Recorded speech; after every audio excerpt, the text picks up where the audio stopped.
자, 이제부터는 굉장히 초스피드로 할 수 있어요. 잘 따라오시기 바랍니다. 자, 이제 임금채권보장법을 보겠습니다. 핵심 59번 제19장 임금채권보장법. 이것도 논리구조는 말씀드리고 들어가면은 이런 구조입니다. 만약에 사업주가 파산을 했어요. 사업주가.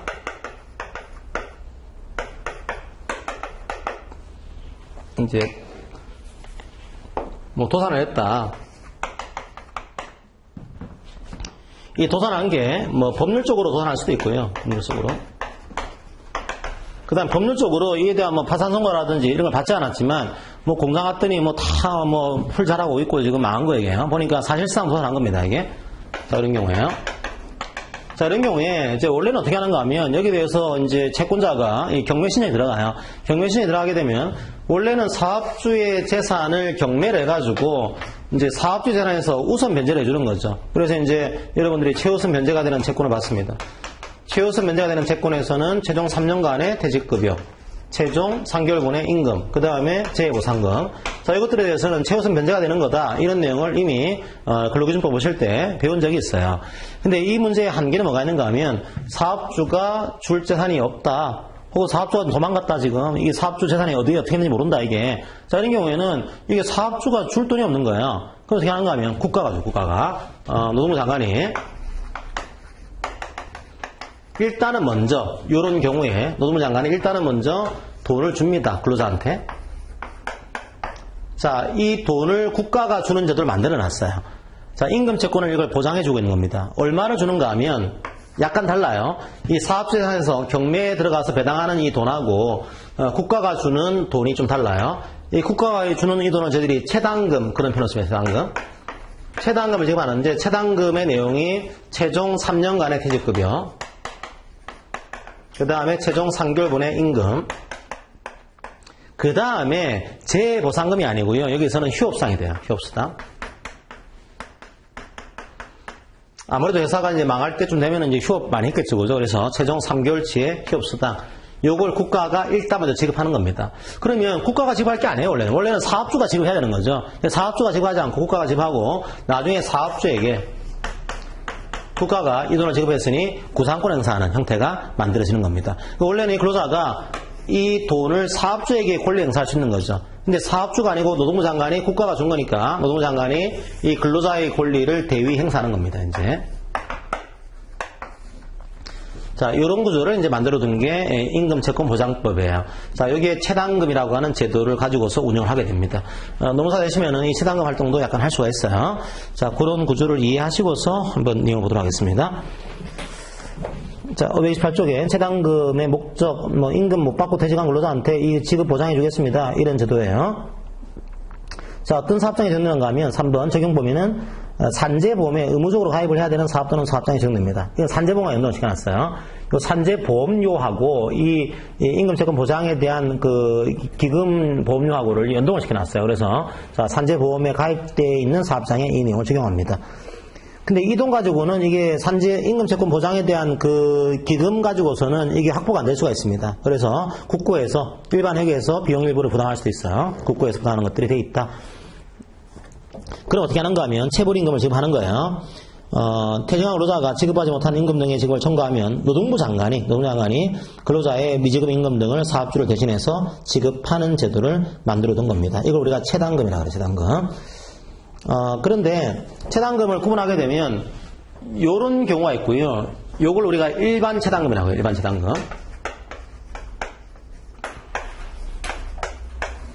일반 채당금은 한계가 있습니다. 어떤 한계가 있을까요? 회사가 망해야 돼요. 회사가요. 회사가 망해야지만 국가가 주는 겁니다. 이게. 그럼 회사가 안 망했어요. 안 망했는데 회사가 임금을 체불하고 있어요. 그럼 회사가 안 망하게 되면 이 채당금을 지급하지 않았습니다. 근데 근로자 입장에서는 아니 회사가 안 망했더라도 지금 임금 체불했어요. 법원이 이거 확정 판결 내렸습니다. 그럼 국가가 근데 좀 대신 지급해 주세요. 청구를 했단 말이에요. 근데 그게 없었어요. 없어가지고 최근에 이걸 추가했습니다. 이걸 소액채당금을 추가했어요. 소액채당금. 이건 뭔가 하면은 회사가 망하지 않았더라도 이제 체불임금에 대한 법원의 판결이 확정이 된 겁니다. 자, 그런 경우에는 회사가 망하지 않았더라도 이거 돈 국가가 대신 지급하겠습니다. 이런 제도를 만들어 놨어요. 그리고 채당금을 현재 일반 채당금과 소액 채당금으로 구분해서 지급하고 있습니다. 지급사유가 529쪽에 이제 채당금 있죠, 그죠? 자, 일반 채당금은 회사가 망했다. 첫 번째가 1호 2호가 법률상 도산이죠. 회생 절차 개시 결정, 파산 선고의 결정이 있는 경우, 혹은 도산을 사실상 한 거다 인정됐을 경우에 그때 채당금을 지급하고요. 그 다음에 소액을 또 만들었습니다. 소액은 회사가 설사 도산 안 했더라도 위지급 임금에 대해서 임금 체불에 대한 판결이나 명령이나 조정이나 결정이 있다. 이 경우에는 채당금을 지급하게 됩니다. 얼마를 지급할까요? 지급하는 내용들은 채당금의 범위, 최종 3개월분의 임금, 최종 3년간의 퇴직급여, 최종 3개월분의 휴업수당, 요걸 지급해요. 상한액을 따로 정할 수 있습니다. 너무 많이 줄 수 없으니까 상한액을 따로 정할 수 있고요. 상한액은 좀 바뀔 수 있어요. 그 다음에 너무 적은 경우에는 지급하지 않을 수도 있는 구조입니다. 자, 그렇게 하시고 이제 뒤에 내용은 읽어보세요. 읽어보시는데 그 내용을 제가 표로 그냥 531쪽에 표로 정리해놨습니다. 표 보시면서 그냥 정리를 할게요, 제가. 일반 채당금, 소액 채당금. 자, 지급 범위 말씀드렸습니다. 최종 3개월분의 임금과 최종 4개월분의 휴업수당, 그리고 최종 3년분의 퇴직급여. 일반 채당금은 회사가 법률상 도산했다. 사실상 도산했다. 소액 채당금은 임금 체불에 대한 확정 판결이 있다. 이 경우에요. 그런데 이 채당금을 누구한테 지급하는 거냐 하면 일단은 일반 채당금은요. 도산 옆에 제가 그 표로 좀 그려놨습니다. 나중에 이해 안 되시면 표를 보세요. 도산 신청일 기준으로 해서 1년 전부터 3년 안에 퇴직한 근로자에 대해서만 이걸 지급합니다. 그러니까 이 범위를 무한정 넓히지 않은 거예요.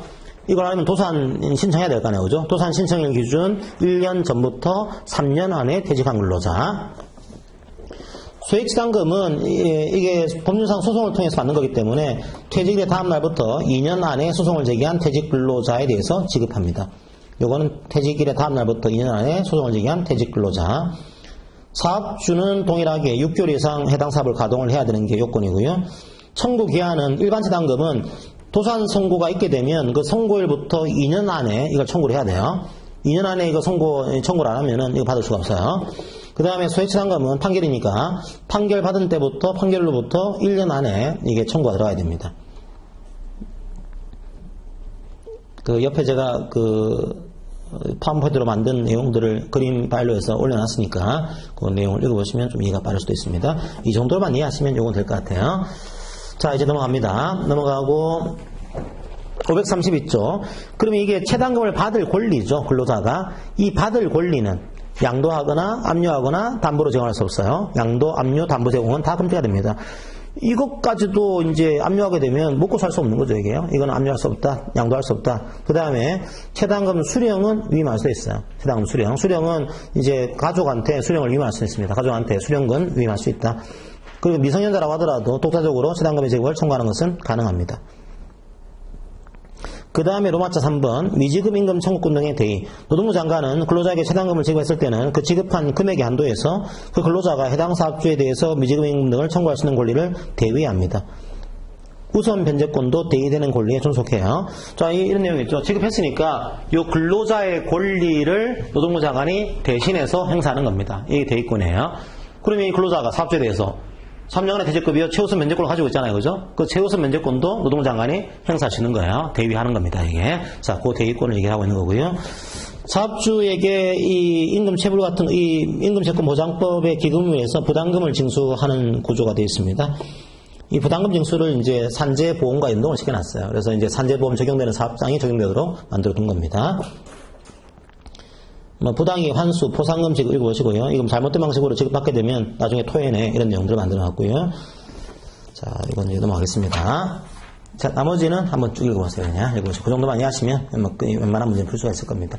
실제로 희한한 문제가 나오긴 하는데 그런 문제까지는 저희들이 커버를 할 수가 없어요.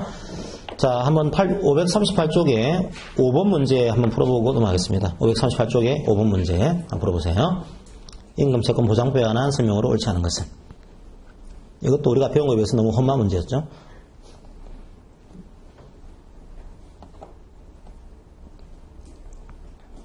교수님들은 이런 문제를 함정이라 생각하는 걸까요? 절대 함정이 될 수 없는 그 문제를 해놓고서, 야, 이거 자랑스럽다.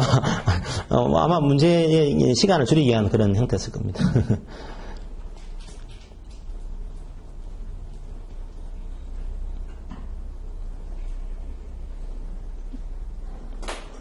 자, 1번. 미성년자인 근로자도 독자적으로 청구할 수 있습니다. 1번 틀어보죠. 자, 2번은 이게 사업주가요. 이런 거예요. 이런 제도가 있어요. 사업주가 체불임금을 지급하는데 돈이 없어요. 필요한 비용을 융자하는 겁니다. 융자할 때 이 융자 금액은 노동장관이 해당 근로자에게 이제 뭐 직접 지급해야 된다. 이런 내용들 만들어 놨습니다. 융자하는 제도를 만들어낸 거예요. 자, 3번은 대위하는 거죠. 이거 지급했으면 미지급 임금 등을 청구할 수 있는 근로자의 권리를 노동장관이 대위 행사하는 겁니다. 그 다음에 체당금을 청구할 경우에 각종의 지원 같은 거 가능해요. 노무사가 이게 들어가서 체당금을 청구할 때 체당금이 생각보다 이게 뭐 사실 확인할 때 여러 가지 봐야 되거든요. 근로자가 못할 때가 많아요. 그래서 노무사가 가서 좀 지원해 주는 제도가 있습니다. 자, 물론 이거는 크게 뭐 돈이 되는 제도는 아니에요. 이거는 조금 이제 서비스 같은 그런 비슷한 건데, 근데 요게 뭐 노무사 회하고 좀 갈등도 있었던 그런 제도 중에 하나입니다. 왜냐하면 이게 과거에 체당금 제도가요, 노무사 사업 영역에 중요한 사업 영역이었거든요. 근데 이게 이 사업 영역이 너무 행정적인 부처로 이게 넘어가게 되면 노무사 영역이 줄어드는 거예요, 오히려 이게. 그래서 이게 한 노무사 입장에서는 우리 사업인데 자꾸만 행정 서비스를 확대해버리네. 이래 보면은 노무사한테 이 돈을 좀 줘야 되는데 굉장히 적은 돈으로 노무사에게 돈을 주면서 행정 서비스 제공하세요. 해버리면은 노무사가 이 돈 가지고서 우리가 이거 어떻게 합니까? 이런 식의 문제가 생길 수도 있는 거죠. 그런 것들은 항상 모든 자격사와 행정부처 사이에 갈등이 생길 수 있는 그런 영역이에요. 이런 행정 서비스료는 되게 금액을 별로 안 주거든, 돈을, 이게. 자, 5번에 사업주로부터 부담금을 징수합니다. 맞아요? 정답은 1번이 되겠습니다.